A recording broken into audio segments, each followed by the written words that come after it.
William Kittinger actually witnessed one of the strangest triangle disappearing acts of all time. He was working in air traffic control in St. Thomas when a Navajo twin-engine plane approaching the airport simply vanished. When he reported 2 miles out for landing, I asked him to show me his landing light, and I had visual contact when he showed me his light, and I turned my attention back to the departing aircraft and watched him depart. And when I turned back to clear the Navajo to land, I got no response, and his landing light was gone, and the target was missing off the radar. Kittinger thought the plane had gone down in the shallow water just off the airport and immediately notified the Coast Guard. There was nothing found. There was no aircraft, no reports of downed aircraft. It just disappeared. Our team of scientists are convinced they will have better luck finding the missing mariner. This potential target right here. Hours of dragging sensors over the bottom has proven one thing. The bottom here looks like a moonscape. It's flat and hard. Anything man-made lying down here is going to stand out. We're on target number 2 that they've identified, and we believe it's some kind of a piece that's sticking up. Maybe a wing edge, a plane, a piece of sheet metal from the plane or something like that. For 60 years, the most confounding and compelling mystery of the Bermuda Triangle is the disappearance of Flight 19. 5 Navy Avengers fly off the coast of Florida on a routine training exercise and never return.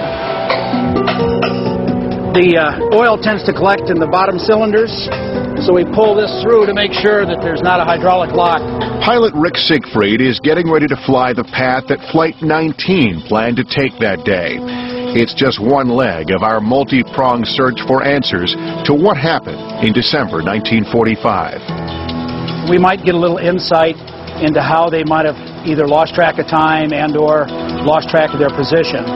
Flying a World War II Navy Avenger identical to the fated planes, Siegfried will navigate the course the same way the pilots did 60 years ago, using a compass, the sun, and landmarks. Battery on. Oil good. Boost pump on. Our plan is to take off from Fort Lauderdale, fly east 113 miles before turning northwest at Great Stirrup Key. After traveling 73 miles, we'll turn southwest off Great Sail Key and take the 120-mile journey back to Fort Lauderdale. You ready for start?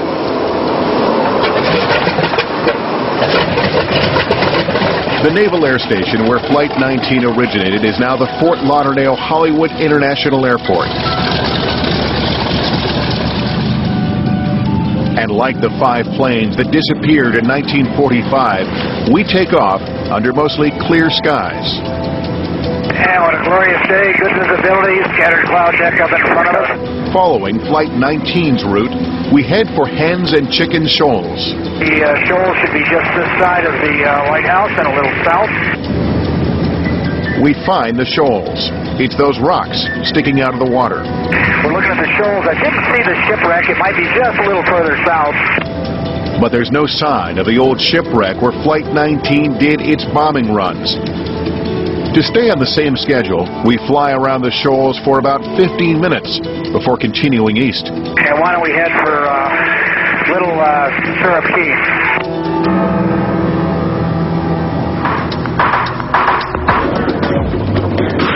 Down on the water, our experts have spent days systematically searching this patch of ocean for some scrap of the Martin Mariner that vanished while looking for Flight 19.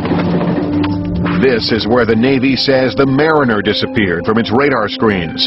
This is where a passing tanker reported finding an oil slick. Run!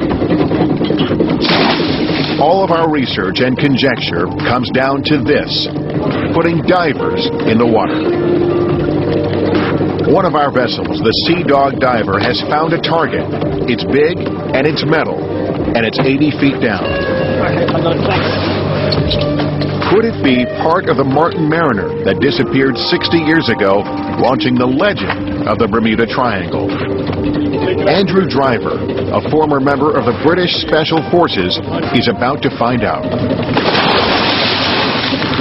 Not knowing what awaits at the end of this line, Andrew begins a slow descent, fighting a strong current.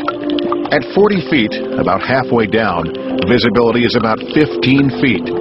Not ideal, but good enough to find a large chunk of airplane, if it's there. Suddenly, at 60 feet, the water temperature drops and visibility is cut in half.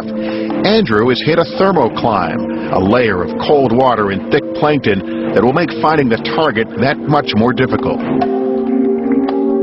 Andrew continues his descent, but doesn't realize he has arrived on the ocean floor until he hits it. Using a reel of line to measure his distance from the spot where the dive weights landed, Andrew begins swimming in ever-increasing circles until gradually a silhouette comes into view, something that looks man-made. Is this the wreckage we've been looking for? Or is it the muted remains of yet another disappearance from the Bermuda Triangle? Beneath this glistening water lies a graveyard littered with the skeletons of unnamed vessels. Their watery deaths remain a mystery. Locating remains of boats and planes known to be missing shouldn't be difficult with all the high-tech sonar equipment now available.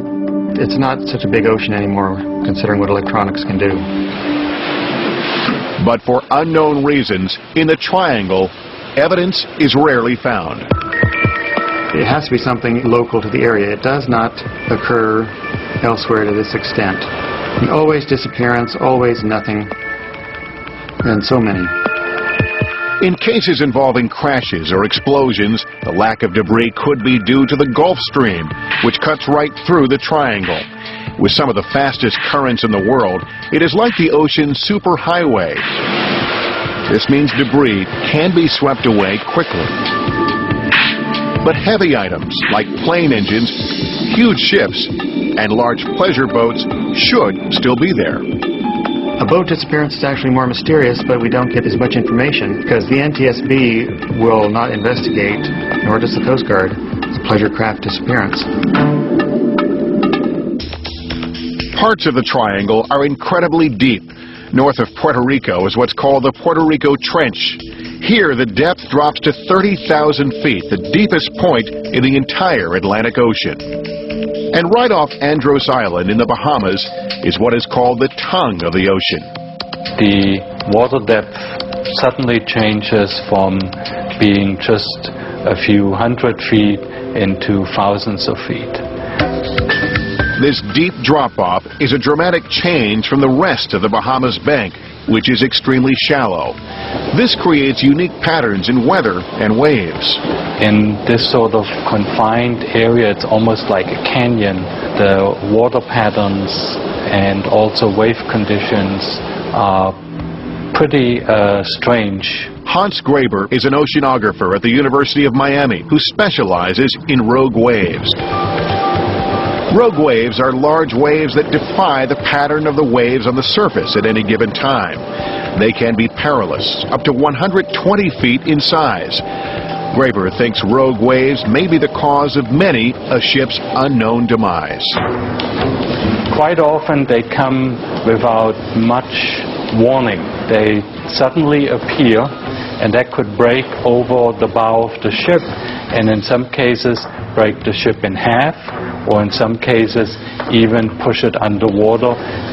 If someone is on the deck, I don't think that there's much hope for anyone finding that person anymore.